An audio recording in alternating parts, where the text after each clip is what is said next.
Hello, co-journeyers, and welcome back to The Truth So Help Me Good. I am your host, Barbara Landry, and together we continue to explore this journey we call life. Today, my special guest is Mario Cartaya. He was born in Havana, Cuba in 1951. 8 years later, the turbulent winds of political change swept over the land of his birth, leaving his family with little choice but to immigrate towards the United States in search of a new life lived in freedom. There he realized his earliest Cuban childhood dreams of becoming an architect and started an enduring and highly acclaimed architectural firm in Fort Lauderdale, Florida. His life story and award-winning architectural designs were entered into the United States Congressional Record of the House of Representatives in 2019, forever enshrined into the U.S. Library of Congress. An American flag was flown over the U.S. Capitol to celebrate his American legacy in 2022. With the same dedication and love that made him an architectural success and iconic designer, Mario has now turned his attention to writing books. His debut, Journeying Back into the Vault, In Search of My Faded Cuban Childhood Footprints, was recently released in new hardcover and paperback editions. The Spanish language book was released in 2026. His fresh voice, humanist values will refresh one's soul. Welcome, Mario. Well, thank you very much for that wonderful introduction. Well, it's my pleasure. It's such a privilege to have you here today to share your story with us. So It's a let's, privilege to be here. thank you. So journey back into the vault. Let's start by having you explain, if you would, what is the concept of this vault you're referring to? How does it relate to your story? And why was a vault created in the first place? All of us have a vault. As you go through life, there's some things that will happen. And our bodies, our minds are beautiful mechanisms.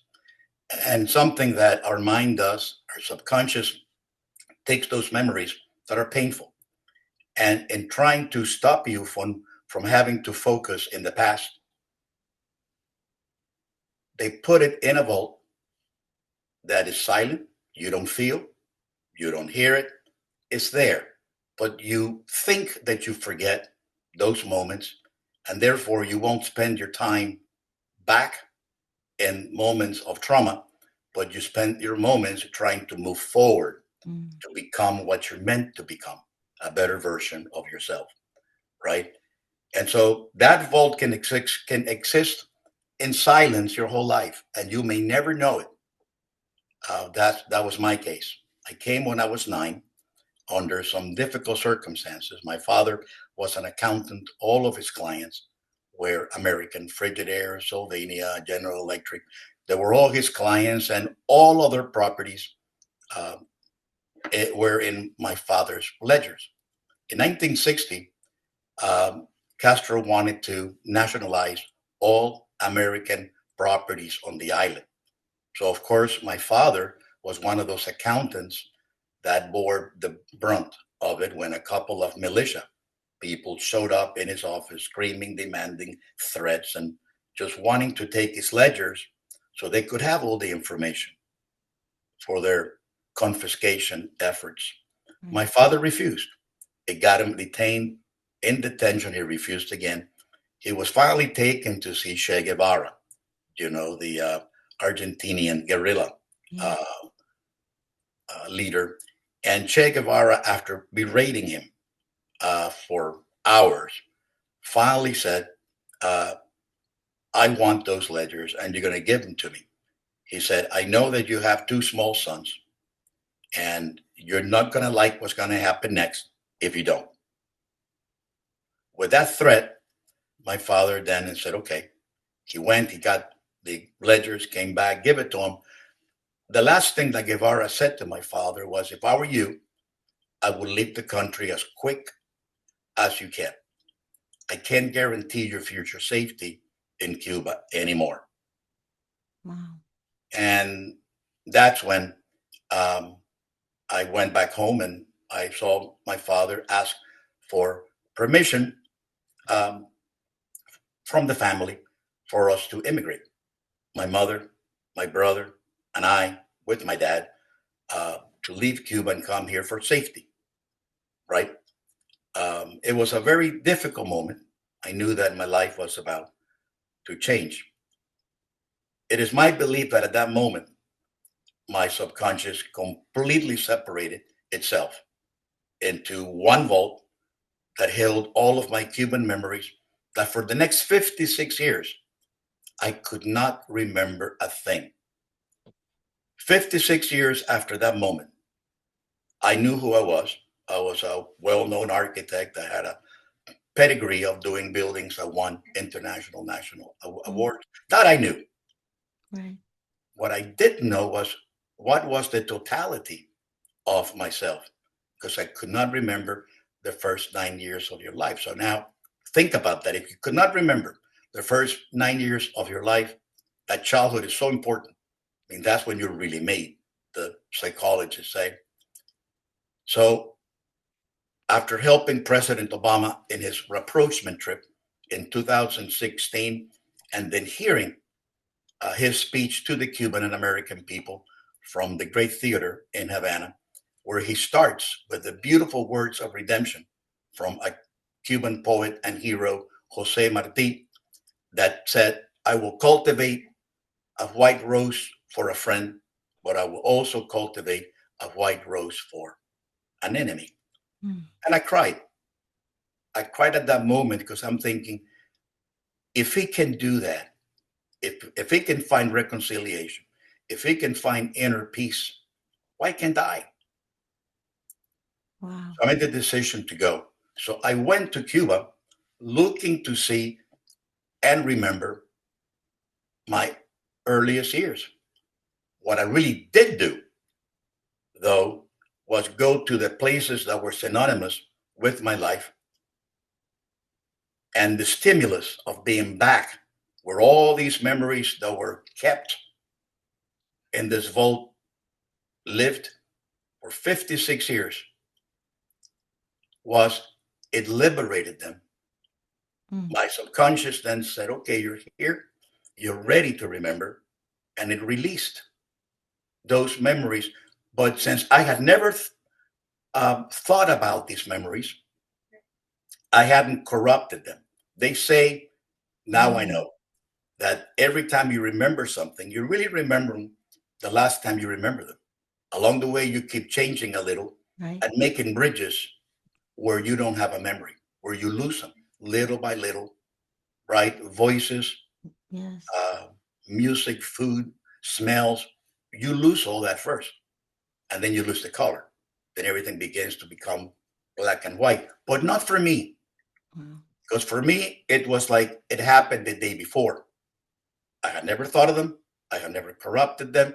So now imagine that you're back to being 6, 7 years old in your school, and you remember what you felt like being in school. Mm. Imagine being in your garage in the house that you used to live when you were 5, and remember the day that your grandfather told you, Mario, I'm so happy with you. What you just told me means that you love me. And me thinking, oh, so that's what love is. Wow. All those feelings came back, as well as the memories, not in pictures, but in movies. Mm. Because that's how we think of yesterday. Mm. So I was given a great gift to be able to not just remember my childhood, but in many ways relive all those important moments of my childhood that I never knew existed. We all have that vault. The question is, do you have the courage to access it? Because those demons of our past could still be there. In my case, the demons from 1959, 1960 stayed in 1959, 1960. They never moved on. So when I went back, all that I saw was beauty and memories and film and voices and love.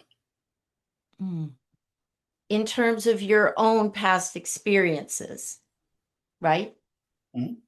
Right. And we can talk about this later, but you did see things in Cuba that were not necessarily, we saw people struggling. Yeah. And that I'm sure was difficult. I want to go back to that moment that you referred to where you became aware as your father was asking for permission from your grandparents, I think, to leave Cuba. Now that you were not meant to be part of that conversation. No, I Let's was. sort of set that scene with a little bit I more was. I, detail. I was 8 at the time. I Okay. would turn 9 right before we emigrated.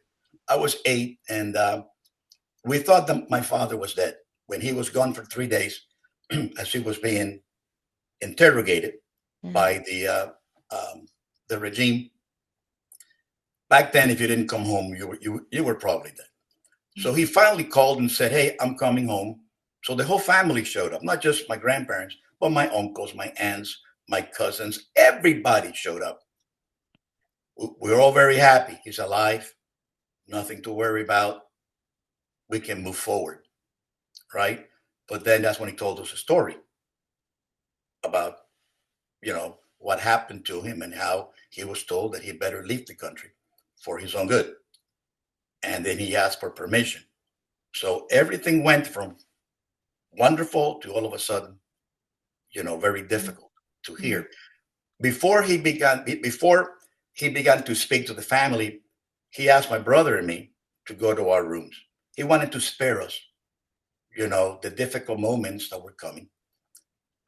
My brother, who was the one the one the one sibling that really obeyed, he went to his room. I didn't.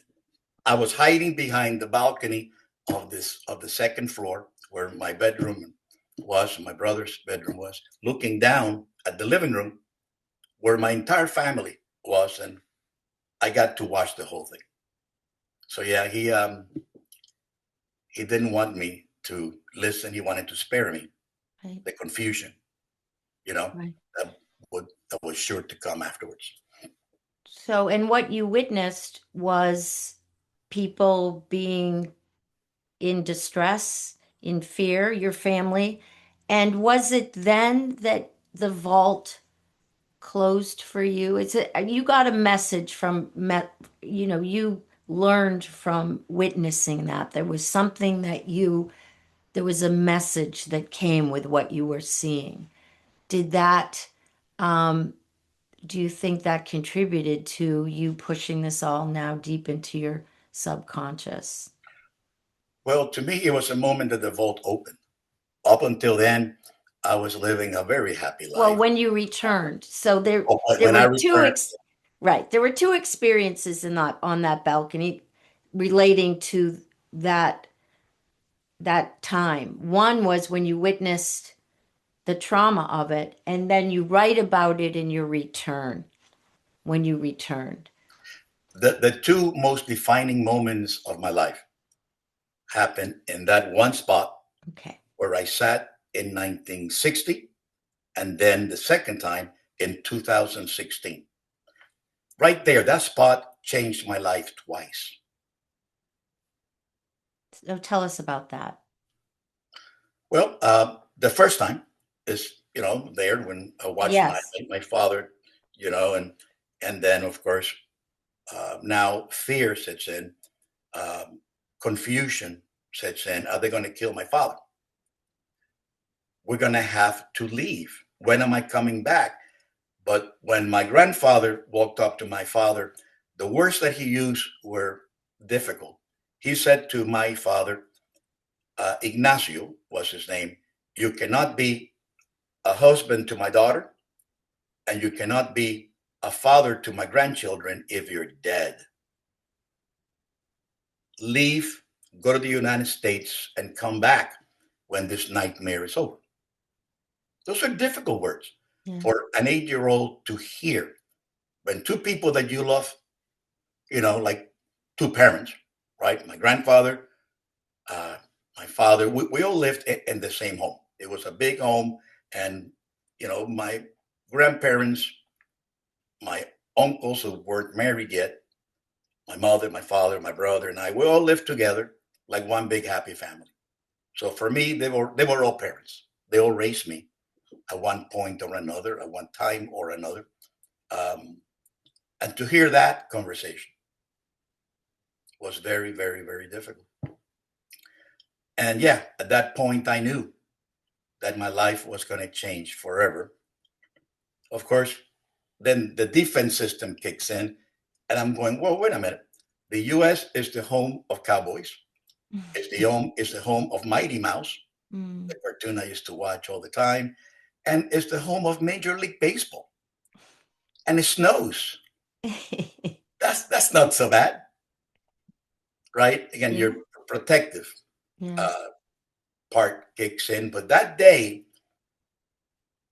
I think that my past life in Cuba was bottled up. Yeah. So I could not remember it. And I think thinking that about the US and going to a place that was also synonymous with my life. Right. The TV programs, Hopalong Cassidy, like Roy Rogers. Right. Exciting, right? What was bad about, and I will get to fly on an airplane for the first time. Yes. A lot of wonderful things. And I think that moment is when the past got bottled up, that I would never think of my Cuban childhood again. And here I am focusing on my future. Yes. I got to meet some boys to play baseball when I get there. Yeah. That kind of protective right thoughts. So 56 years later, you find yourself, you have the good fortune to return and to the house. Yes, I did. And return to that balcony. Yes, I did. And tell us about that experience. You write about it in the book. Perhaps maybe you can read an excerpt. You read that excerpt because to me, when I read it, it is so representative of what is at the core of memoir and returning to our childhood experiences. So if you could share that, that would be wonderful. Well, I'll be happy to read it to you. Okay, thank you. So it goes like this. Today, 57 years after that life-changing event, the one that we were talking about, I was back in my Sevillano home, sitting on the very same spot from where I first learned at the tender age of 8 that my time living in Cuba was coming to an end. Memories of my Cuban life before that consequential night and the American life that eventually followed started to oscillate indiscriminately between the two this afternoon, meaning when I went back, continuously gaining in speed until astonishingly culminating in a most surreal vision of my 8-year-old self sitting beside me. I stared at this most unusual sight and tried to understand the meaning of the moment thrusted upon me. His innocent demeanor and youthful wonder surprised me. The ills of the world seemed years away from affecting him. He could not, I thought, understand the future that awaited him. He was too young, too naive. I, in turn, did know the scars he would develop and the protective subconscious vault he would have eventually developed along the way. At first, I wanted to protect him from all that, but then I quickly realized I didn't have to. I had already done that for the both of us. It was his voice, I now understood, that for years had called me back to my Sevillano home, seeking his release from the protective subconscious vault I once discarded him during our metamorphosis into an American. There was no room for that. Right. We were not meeting here by chance. Today, he was the siren song that brought me back. He had been waiting a lifetime for this moment, and so had I. We sat next to each other on the only spot on earth where this improbable moment was possible, staring into a most unusual mirror, displaying not our individual reflections, but our singular image instead. For years, we had been but one torn into, aching to be mended. I embraced the vision of my 8-year-old Cuban child behind the very same Sevillano home second floor balcony railing balustrades from where we once separated and cried the tears of a lifetime divided until he was gone. Safely within my consciousness, never to be forgotten again, my 8-year-old self and I merged as one once more. Our disparate Cuban and American stories forever reunited in our one and only unique life. Wow. That's just incredible. An incredible experience, an incredible writing. Thank you so much Thank you. for sharing it. Thank you for sharing it. Um, wow. So because you had to, when you returned, you had to reconstruct these very fragmented, or as you said, kind of lost memories. What did you do? Did you consult uh, family or family documentary sources? I mean, how did you piece this together? How did you know where to go? How did you put those pieces together? Well, I'm a perfectionist by life, right? So what I did is I went to my mother. I told her I'm going back. Can you help me? And And so how she old helped was me. she at the time when you Oh, she returned? was 94 Mm. at the time, so she couldn't come with me. She was frail. She was in a wheelchair, but she did help me. Her mind was clear, so she was able to remember addresses of where she lived, of the homes that we lived in, um, able to remind me of things that, of course, I hadn't thought about. And with her, I gained a great source of what was intimate to us as a family that I had to go see. At the Mm. same time, I went into my history books, knowing that I was going to visit some of the built structures that were left behind and got to understand what I was seeing, right? As an architect, I want to know more than was apparent. I Yeah. want to know the whys. Why did the architect do this? Why did it exist? Why didn't that exist? So I went into my history books, and then I also researched, what happened that led to Castro's taking over, and then what happened in the years that I was there, and then what happened afterwards. So I Yeah. became uh, a studious traveler of where I was going, and then I brought pictures with me. I figured any picture of me and my family that I can show someone, maybe they'll remember, right? But then what I did, that was the most important goal that I had, is I brought pictures of our family, the family that I created here in the United States with me, to try to put above the grave sites of the grandparents, Mm. the uncles, the aunts that I never saw again. So I took all that with me. I was going to make this a trip of reconciliation. Mm. So yeah, that's what I did. I prepared myself to go. Yes, yes. And I really appreciate that you included many of those photos, the ones from before you left, and then you took pictures while you were there. And it was, as a reader, I really appreciated being able to see all that. So thank you for including them in the book. Um, what experiences did you have while you were in Cuba that surprised and delighted you, as well as those that disappointed you? If you can just give us a couple of examples of. Well, heading back to Cuba, there was a part of me that was terrified. I mean, this is a country where we had to leave. Right. I have in my career worked with American presidents. So I knew that in that regime, they knew who I was, working with American Okay. presidents, American senators, American governors, that kind of a thing. Um, is that going to affect me in any way?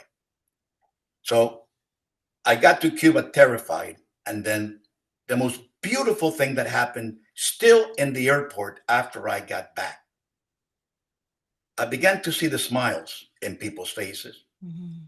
I went through customs and the lady says, smile, it's going to be okay. She understood. Here's a guy coming back. Um, yeah, just smile, let it go. Take a deep breath, enjoy your time here.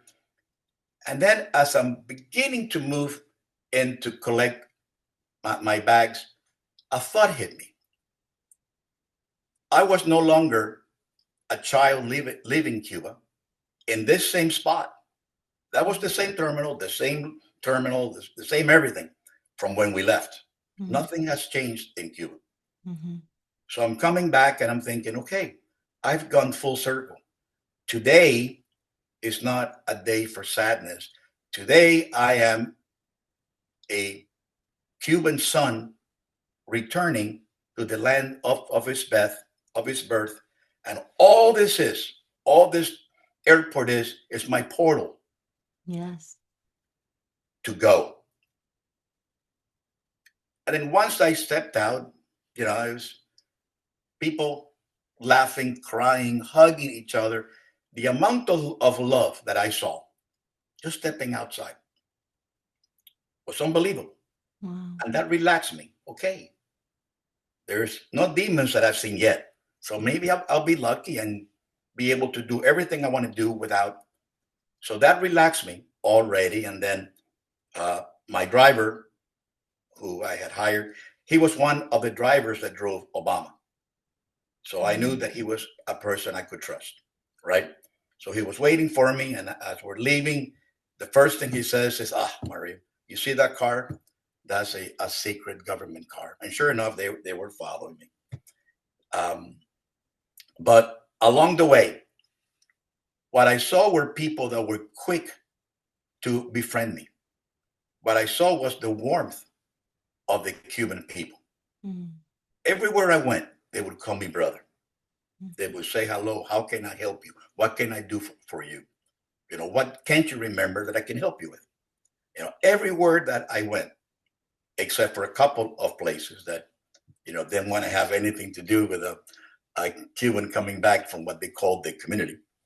But more or less, the experience was friendly. Now, of Mhm. course, then there's the other part.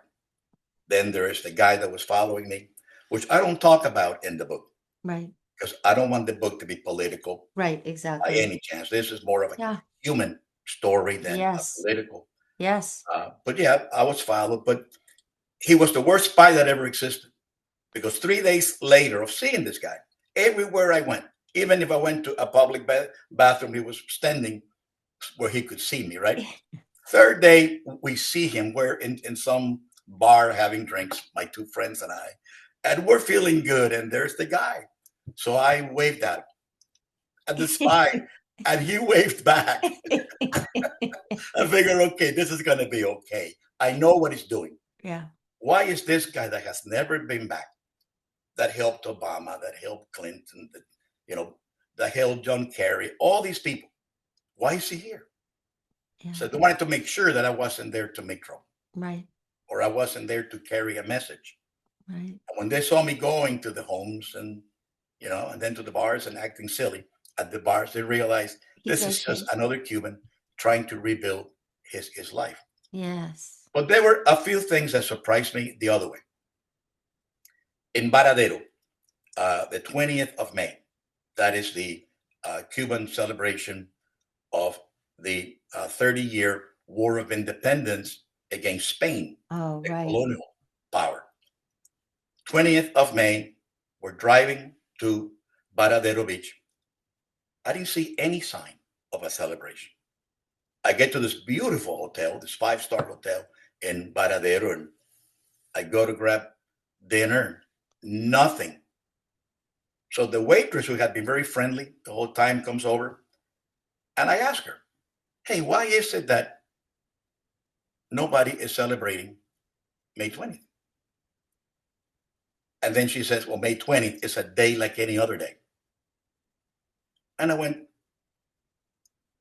didn't they teach you that May 20th is the Cuban liberation from Spain? 30 years of war.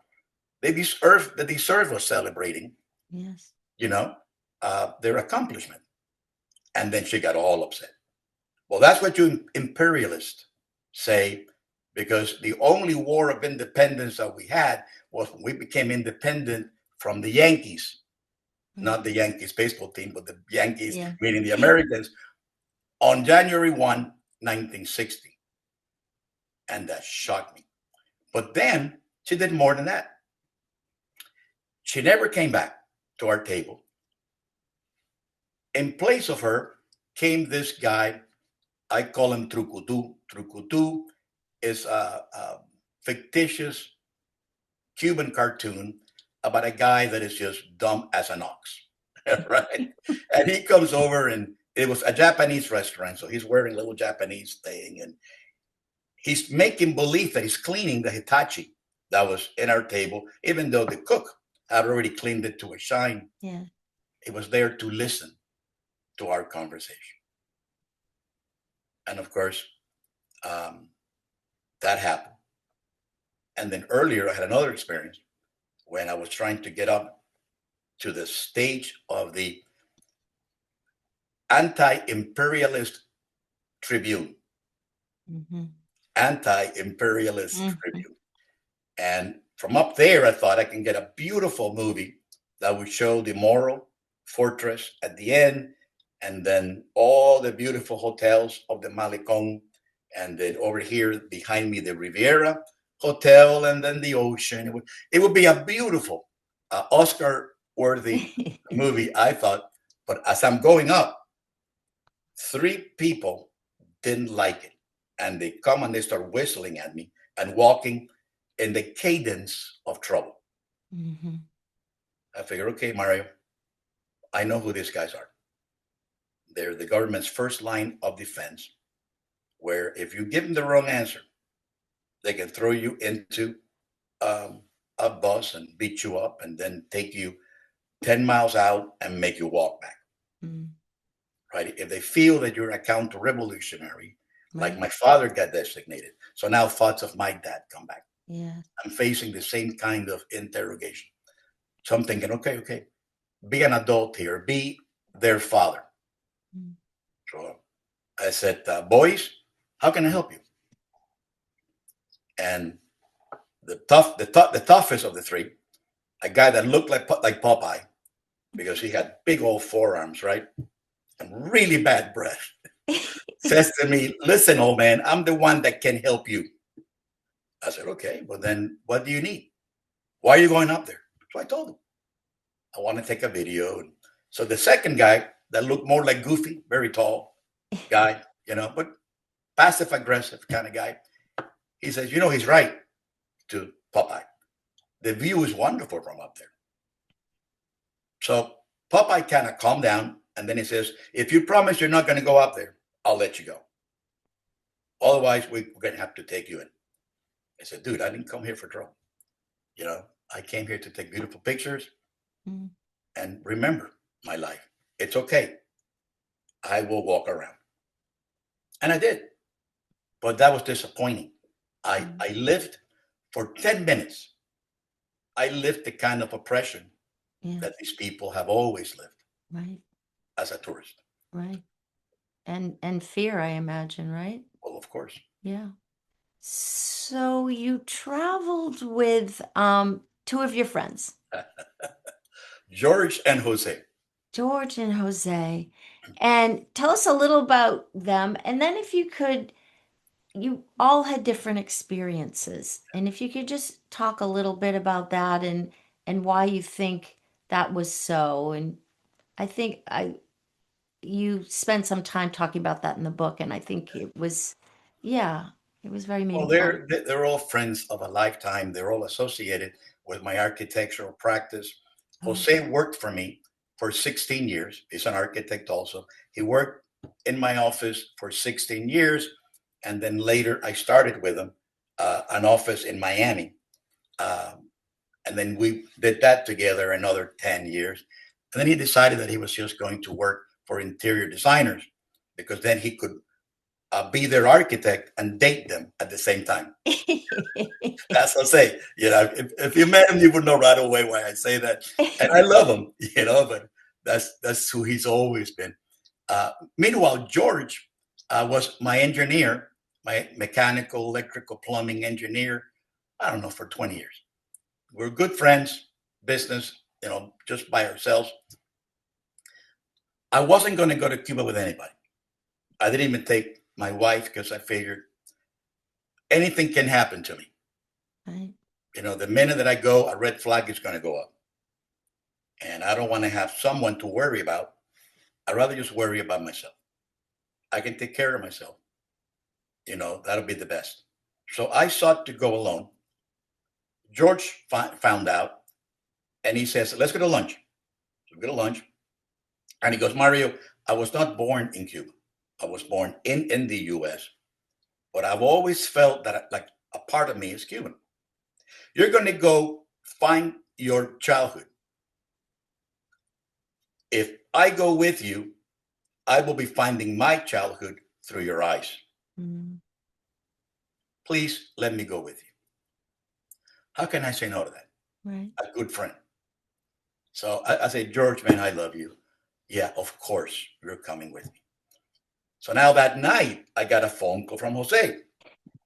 What do you mean you and George are going to Cuba and I'm not invited? Jose, I know you. You're going to want to go. You want to go drinking. You want to go partying. You're going to be doing all kinds of stuff. And my trip is going to be sentimental. So then he came up with a jewel. And he said, Mario, how about this? During the day, George and I belong to you. We want you to find your peace. So we'll go anywhere you want to go. But at night, you belong to us. So at first I said, okay, let me think about this. I wasn't counting on this. So I go home and I told my wife what I had heard. And she goes, Mario, I think it's a great idea. You're going to be with your friends during the day. They'll be there to help should anything happen. If Mm. anything happens to you, they can call me. At least I'll know that you're in trouble. And at night, you guys with each other is going to be a blast and it's going to help you talk about your experience during the day and then celebrate Yeah. what's going to happen to you. She was more confident than I was that Mm. everything was going to go great. But then that's exactly what happened.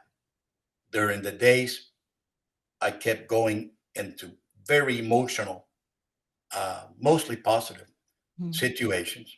Mm. And at night, I kept celebrating it with my friends.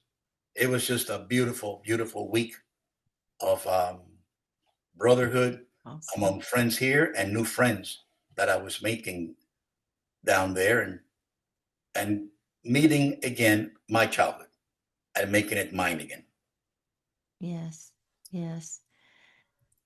So your life, well, before that, how can confronting the past like you did, flawed, complex, emotional as it may be, how does that serve or how did it serve as a foundation for growth and healing?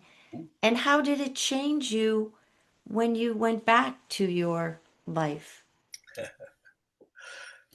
I said earlier in the interview that spot Yes. represented the two most consequential moments of my life, having to leave my country of birth, right? And now the second time that I go there, regaining my Cuban childhood. Now I know who I am. I'm not just the architect that did well, that got rewarded Yes. in more ways than I deserved, but I am me.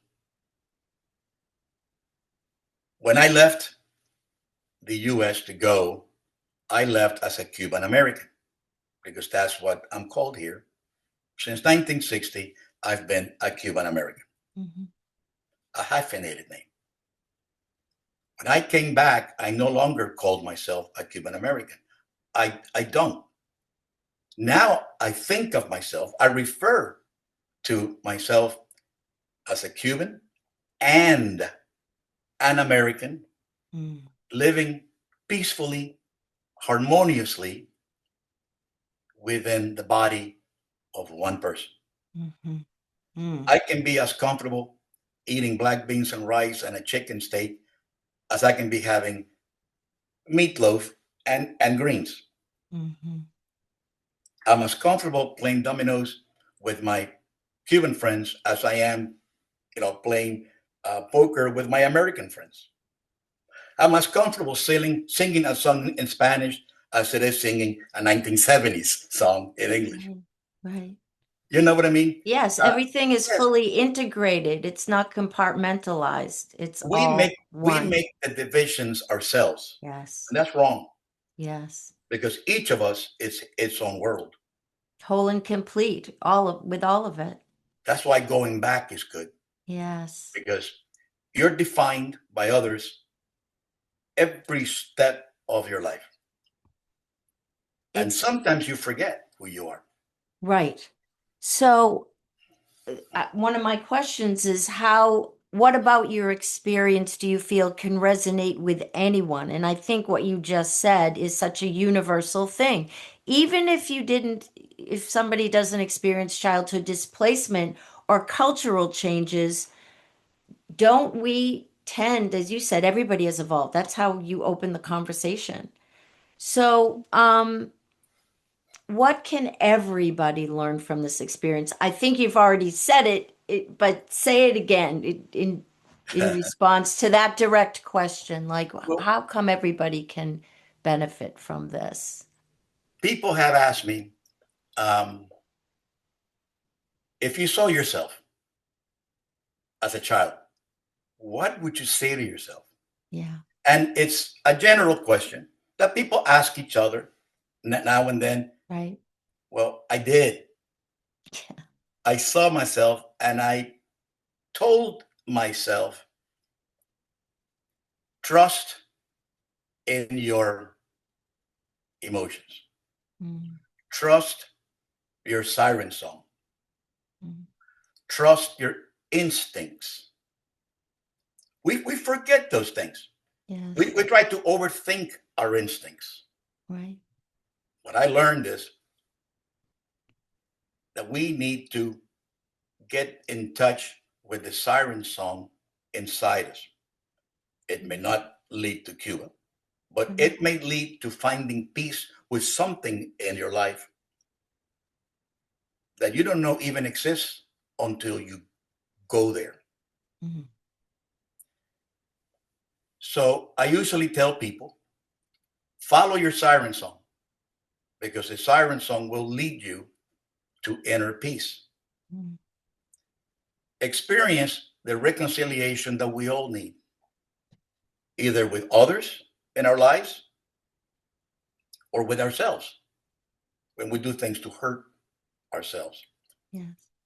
Become a better version of yourself and face life with a total understanding of not who you are, but who you are in relationship to the life around you, all living things. Yes. It's possible. It happened to me, Wow. but only because I was brave enough to go, to find a place, and to be able to then verbalize it. Yes. So yeah, it's achieving the very best version of ourselves by first trusting our instincts and following them. Right. It'll lead you. The siren song will lead you. The siren song is not something external. The That's siren song is exactly. yourself telling yourself you need to do this. Well, do it. Right. If you need to do something, like just to say I'm sorry. There's a beautiful scene in the movie Field of Dreams. Yes. Kevin Costner, my favorite actor. Mm. But there's a beautiful scene in there where he is driving with the writer that he was taking with him. And the writer is asking him about his baseball experience and when he was a child and all. And then his father comes up. And then Kevin Costner tells the writer, you know, my father and I, we had a difficult period. And he wanted to play catch with me. And I said no. And he died that night. And then the writer asked him, why did you say no to your father? And he says, I was stupid. I was 16. We've all been 16, right? And so you keep hearing if you build it, they will come. If you build it, he would come. If you build it, he would come. All through the movie. And you think it's Shoeless Joe Jackson. Right. Oh. But at the very end of the movie, it's not Shoeless Joe Jackson. He is leaving, and Kevin Costner goes, I need to go where you're going. I need to see what's beyond the cornfield. And he says, Ray, you don't want to go where I'm going. Why? I built it. I built this field because you told me to. It almost cost me a divorce. It almost cost me my house. My daughter almost died. Why can't I go with you? And then he turns to Shoeless Joe, turns to Ray, Kevin Costner, and he says, Ray, if you build it, he will come. Now you're like, whoa. If it wasn't you, Shoeless Joe, then who was it? Right. And then he leaves into the field. The author leaves into the field of corn to see all these dead people who are playing baseball there. And now you're left with Kevin Costner alone. And next you see a baseball player coming out of the field. And he turns to his wife and says, look at him. Look at my father before life destroyed him. Look at how young he was. In a way, that was his fault. The whole story, and I would love to one day be able to tell that to Kevin Costner. I would love to say, your movie was Ray's fault. Look at everything he had to do in order to solve that horrible problem that made him suffer so much over the years about denying his father his last wish. Right. And here comes his father. And then at the end, you're waiting for that moment. Because at first he wouldn't acknowledge it except to say, this is my daughter. He introduces the granddaughter to his dad. And then the dad kind of goes to pick up his stuff. And Ray says, Dad, you want to have a catch? Oh. And that's how the movie ends. It was the vault. His vault. Right. I didn't think of it until after I got back. Wow. And I saw the movie again. And I went, I'll be darned. That's incredible.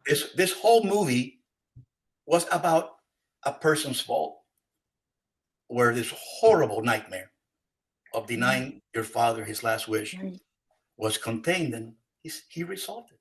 Right. It's so empowering to think that that healing and, as you call it, reconciliation and grace and all those things are all within us if we're willing to open the vault and let them out. Dad, can I have a catch? And the Yeah, answer is, I would love to. yeah, Like, it's time. right. Right now. Yeah, Right now, we make things good again. Right yeah. now, we're father and son again. So With beautiful. love, right? It brings love. It It brings replaces love. pain with love. That was my story going back. Exactly. Fantastic. Wow. Wow, wow, wow. I'm Yeah. moved beyond words. Um, Thank you so much for writing this book. How can people find it? Where's the best place to Oh, get our hands you on it? can buy it. You can go to the internet. There's Okay. probably, I don't know, 50, 60 outlets that are selling it. Amazon Yeah. has it. So, I mean, it's in different places, Okay. you know, All right. and they find it. And hey, if anyone in the audience reads it and it moves them and you want to communicate with me, I'm open. I'm And open. how would they do that? How would they I do have that? received I have received phone calls from people that I would have never thought that I would ever hear what they had to say, the individual Okay. stories, Yes. and it's reassuring that what happened to me could happen to anyone. Yes, it is. You know, Yes. it's reassuring. Yes, it is. Indeed, it is. Well, thank you so much for your time and your wonderful voice and story and inspiration today. It's been a privilege. Well, like John Lennon once said, I hope I passed the audition. Indeed. Indeed. Thank you so much. Thank you so much, Take care and be well. and you as well. Thank you.